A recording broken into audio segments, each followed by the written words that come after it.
to Revenge with Lyra. Want me to hit you for motivation? That was the last sentence I ever let him say to me without consequence. My name is Lena Carter. I'm 27, and I've spent my entire life being my father's emotional punching bag, his favorite scapegoat, his verbal punching dummy whenever bills piled up or dinner was 5 minutes late. That night, he stood in the living room with that same crooked smirk he always wore before the storm. The TV flickered behind him, my mom sat frozen on the couch, and my sister hid behind her phone, pretending not to exist. "Answer me," he barked again, stepping closer. I could smell the alcohol, the sweat, the anger he'd carried home from losing another job. "I did pay," I said quietly. "But you took my card again last week." His face twisted. "Don't you dare talk back to me in my house." My house. The words made something in me snap. For 27 years, I'd swallowed every insult, every slap disguised as discipline, every reminder that I was the useless one while my sister was the princess. But not that night. That night, something inside me finally went quiet, the kind of quiet that comes right before a storm changes direction. He raised his hand. My mom whispered, "Lena, please don't." But I didn't move back. I stepped closer, and the words that came out of my mouth froze him mid-swing. "Go ahead," I said coldly. "Just remember, this time, I'll make sure everyone sees the bruises." The room went still. Even the hum of the refrigerator seemed to stop. Dad's hand hung in the air, not out of mercy, but confusion. He wasn't used to me talking back. He was used to me breaking, Crying. apologizing for things I never did.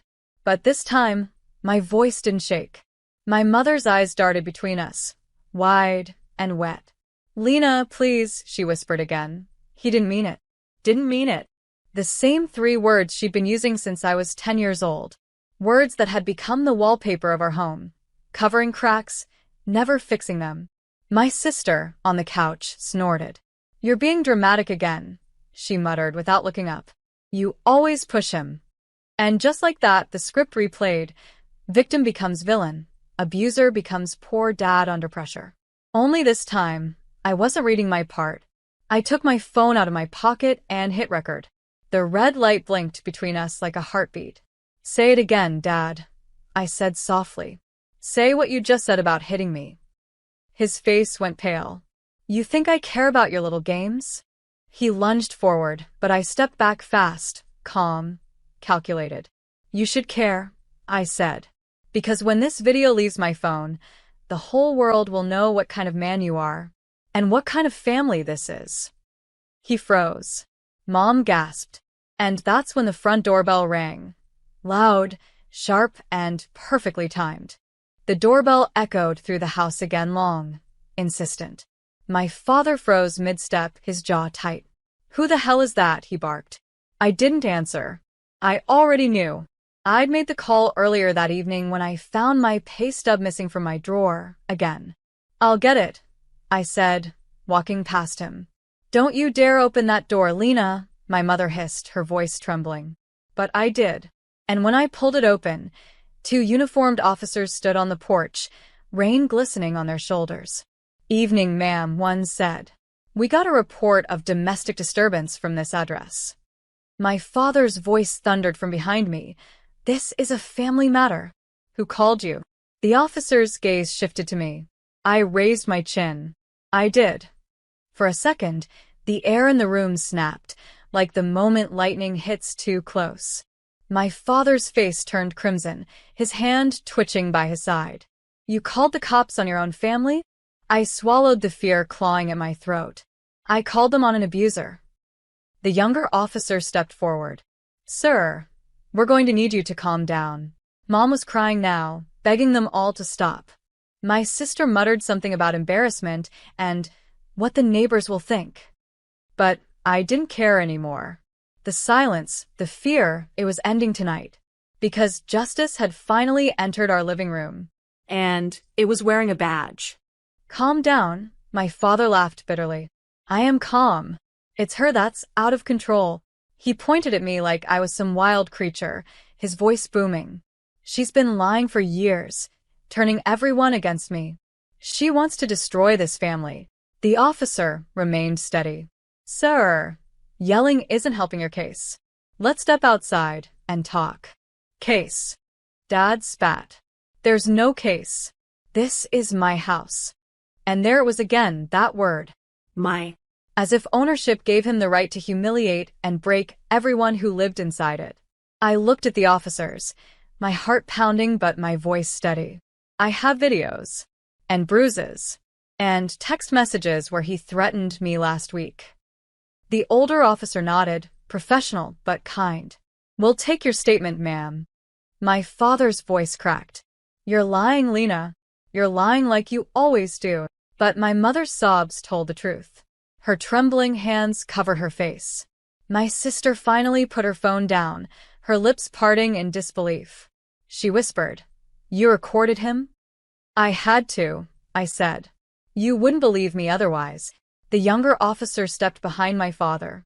"Sir, we're placing you under temporary detainment while we investigate." "Don't you touch me," Dad roared, jerking his arm back. But the officer was faster, grabbing him firmly. The room filled with chaos, Mom crying, my sister pleading, my father shouting. And through it all, I stood still, finally realizing the power of one word I'd forgotten I had. Enough. When the cuffs clicked shut around his wrists, my father's rage turned into something almost pitiful. "Lena, please," he shouted, his voice cracking now. "Don't let them do this. I'm your father." I looked at him, really looked, and saw not a father, but a man who had mistaken fear for respect his entire life. "Yes," I said quietly. "You are. And that's exactly why this hurts the way it does." The officers guided him toward the door. My mother followed, sobbing, clutching his arm. "She didn't mean it," she begged. "Please, she just overreacted." The officer turned to her gently. "Ma'am, if there's a history of violence in the household, this is procedure. He'll have a chance to speak." Dad twisted his head back toward me. "You'll regret this, Lena. You think you can survive without me?" I didn't answer. Because for the first time in my life, his voice didn't scare me. The door shut behind them. The red and blue lights flashed through the curtains like quiet thunder, the color of freedom, the sound of peace beginning. Mom turned to me, her face pale, trembling. "What did you do?" "I stopped pretending," I said. My sister stood there in silence, the weight of realization finally cracking through her arrogance. I picked up my phone and ended the recording, my thumb hovering over the save button.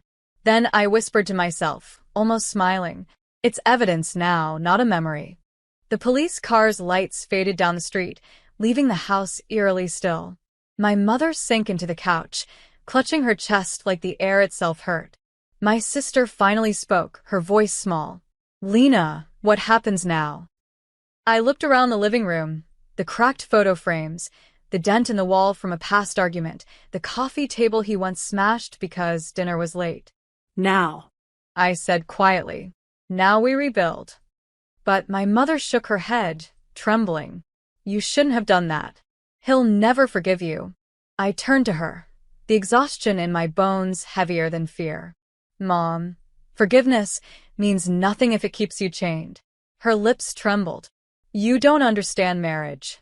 "I understand abuse," I cut in softly. "And I understand what silence costs." The room fell silent. Even my sister, who had always taken his side, looked ashamed. She whispered, I didn't know it was that bad." "You didn't want to," I said gently. "Because if you saw it, you'd have to choose."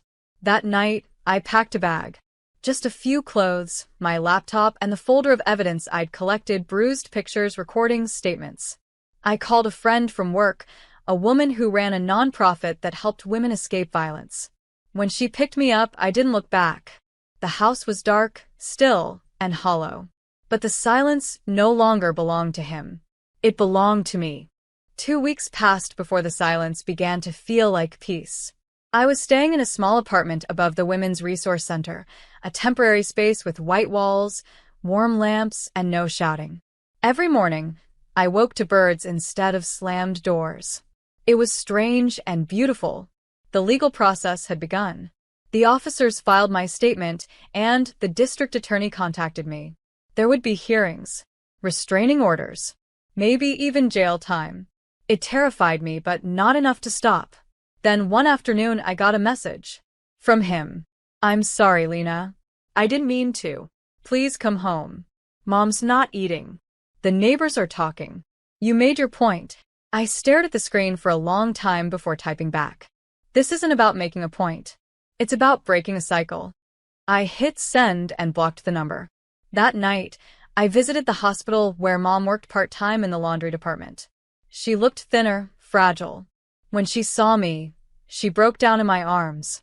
I should have protected you, she whispered. I held her tighter. Then start now. Protect yourself. She nodded through tears. For the first time in years, she didn't defend him. She just cried, not out of guilt but release. When I left, I looked up at the hospital lights.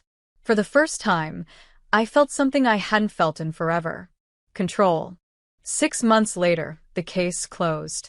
My father pled guilty to domestic assault and received 18 months in state custody. No trial, no grand defense, just a quiet acceptance of his downfall. When the verdict was read, I didn't feel triumph. I felt stillness. Justice doesn't always roar.